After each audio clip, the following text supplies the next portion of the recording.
The first thing I'm going to want to do, we plugged everybody in, I ran the wires. We haven't sound checked or checked a single thing. So the first thing we're going to do is I make sure I mark the board. With this many inputs, it's too easy to get lost and not know where you are. If you buy some electrical tape and some Sharpies, you're going to be a lot better off. Put some extra tape on the board, you'll see all this yellow tape I put all over this board. I don't want to mark it up permanently, but I definitely want to know where I'm at. I never want to get lost. So the first thing I've got here is the kick drum. So let's just start and we'll set up this band like we would any other band. The secret to making drums sound really good is to have him make them sound really good first. I can't polish up stuff if there's really bad heads on these drums, if the snares are really loose. If it sounds bad up here, it's only going to sound worse for you out there. So if he's got the drums in the ballpark of where he needs them to sound, then it's going to make my life and ours a lot easier as sound guys. So the first thing is we dampen the kick drum. There's some padding you can see inside the drum. The padding that touches both heads. The idea is that you're muffling the drum somewhat. Most people mic drums right at where the hole in the kick drum is. And they'll have him start like right here. That's a good starting point for that. So I'm going to ask him to just play the kick drum for me. Just kick the kick drum, would you?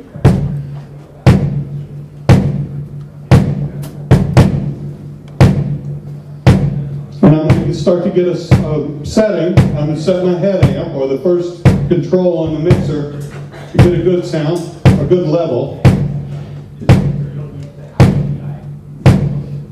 And now I should be able to assign this and go ahead and send it out to the PA so you can hear it.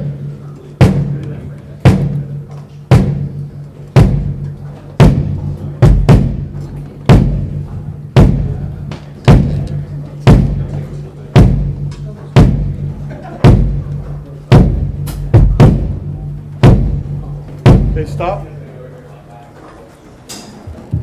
So you're hearing a pretty good kick drum sound. It's pretty solid. We're still hearing a little click.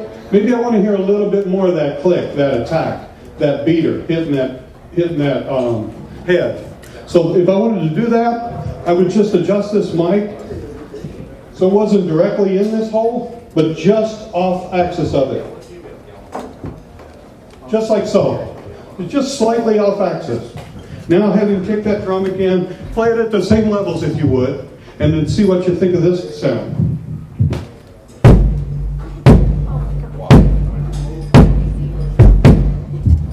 You can hear that. Even up there, you can hear it. Now I'll tell you a little secret. Low frequencies aren't directional. So when I turn the subs on, he hears them. Don't do a sound check without the mains on. They're going to say they can't hear it. He can hear the kick drum now, and I haven't even started on his monitor yet. So you see my point? And again, I moved that mic an inch to get that better sound.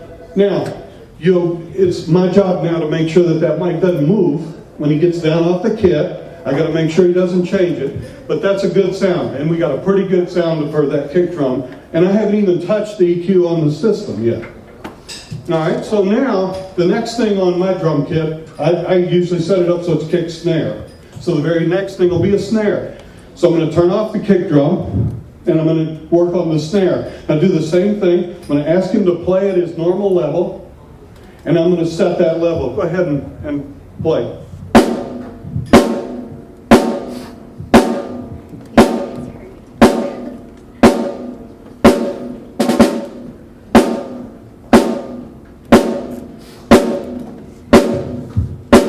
Okay, now I'm going to bring it up into the PA.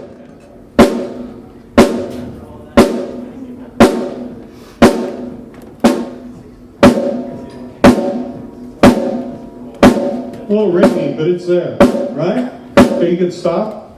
You hear the ringing, a little bit of ringiness. It's kind of not what we need to hear. So let's go up and take a look at where that mic's placed. Now it's kind of sideways. If you can't really see it from here, but it's kind of sideways at a 45-degree angle over the drum head. I'm going to pull it back a little. I actually want to make it closer to the drum head.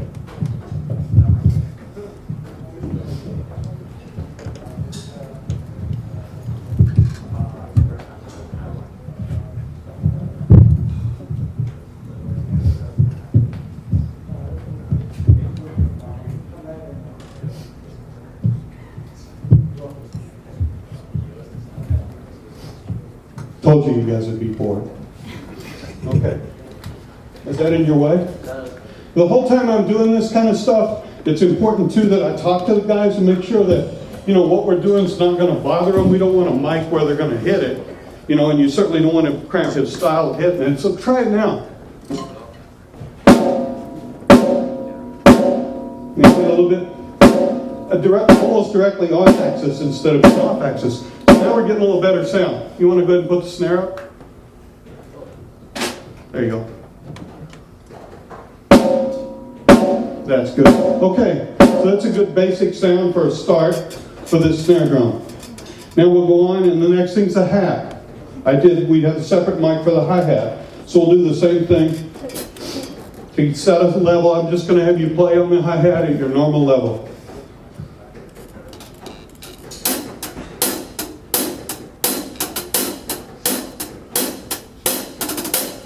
All right, so I got a pretty good start there, and I'm going to roll off all the low end because there's no low end coming off of a hi-hat. So that's the first thing I do. Then I'm going to turn it on and assign it, and you should be able to hear it. There we go. Sound like a hi-hat? Open and close it as you play.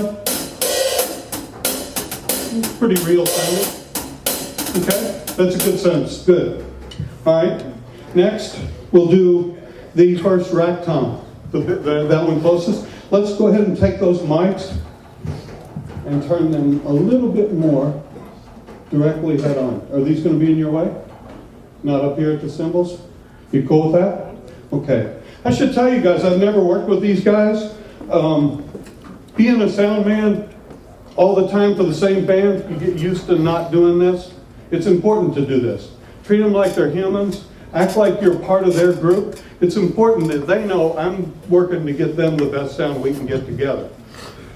Okay? All right, let's try that first rack.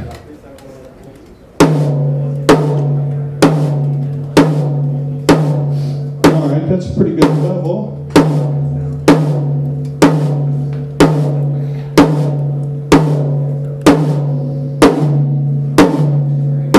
Okay, stop. Can you hear that hollow sound that we're hearing? I'm going to tune that out with the EQ.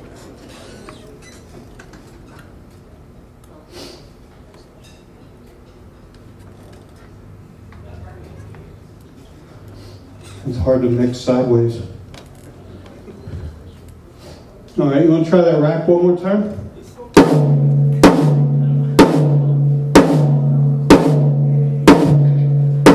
A little bit better?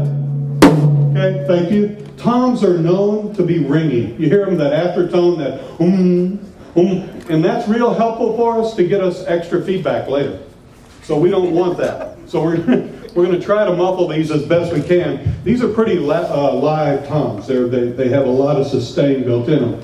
This actually can hurt us. If we're trying to get a really big time rock and roll sound out of these drums, it could hurt us. So we want him to maybe put some mufflers on these drums or some rings to calm them down a little, if that's what the sound we were going for. Let's try that second rack.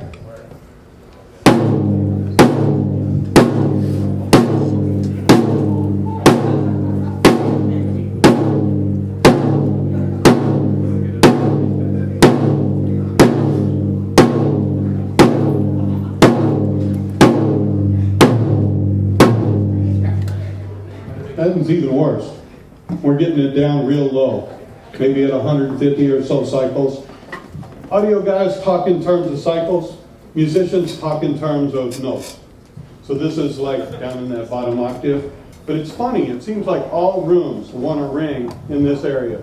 You'll hear that, 150 to 200 cycles. It's sympathetic. Maybe it's the size of rooms we play in, maybe it has to do with electronics, I don't know, but this is an area, especially on the second rack and a floor tom, that'll cause you nightmares of trouble. All right, so we're going to keep playing with that. I'm going to mess with the EQ on it a little, and we'll straighten that out.